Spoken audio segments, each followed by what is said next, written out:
ឬត្រីដែលបានជួបនឹងនួនល្អនៅបាត់ដំបងមកស្ទឹងសងការយើងទាំងពីរនាក់សច្ចាស្បន់ស្បាយក្រងរួងប្រខែរះពេញបរមីរៀមលូកដែលអោបក្រសោបកាយអូនរាត្រីស្ងាត់សូនដោយស្នេហ៍ភក្តីភក្អើ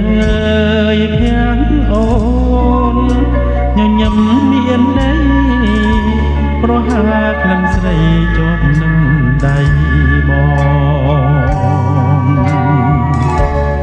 រាត្រីរនោចរួយផ្ដាមនឹកពើសោះតែតាវ៉ៅ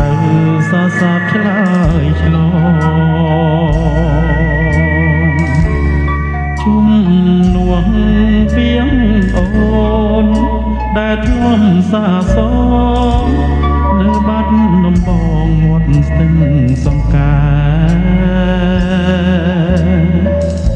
សូមផ្ដាំតាមទឹកញ៉ានឹកតាមខ្យល់ឲ្យឆោមនេះវិលមករកស្នេហ៍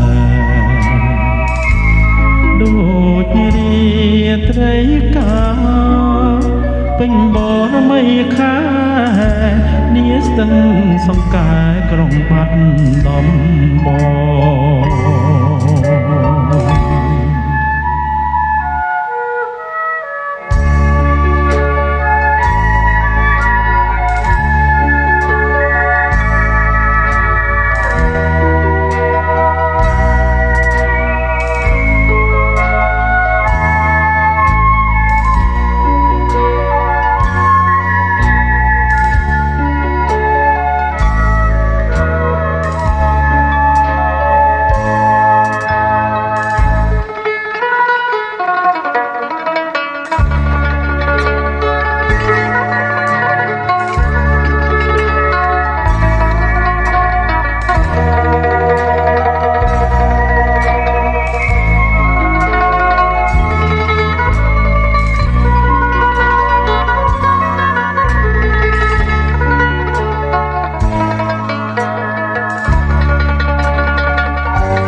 រាត្រីរនោចរួយផ្ដាមនឹកពើសោះតែតាវ៉ៅសោះសាប់ឆ្លើយឆ្លងជុំនួងពីងអូនដែលធ្លាប់សាសងនៅបាត់ដំបងមាត់ស្ទឹងសង្ការសូមផ្ដាំតាមទឹកផ្ញើនឹកតាមខ្យល់ឲ្យឆោមនេះវិលមករកស្នេហ៍ដូចរាត្រីកាពេញបរមីខានាស្ទឹងសង្កែក្រុងបាត់ដំ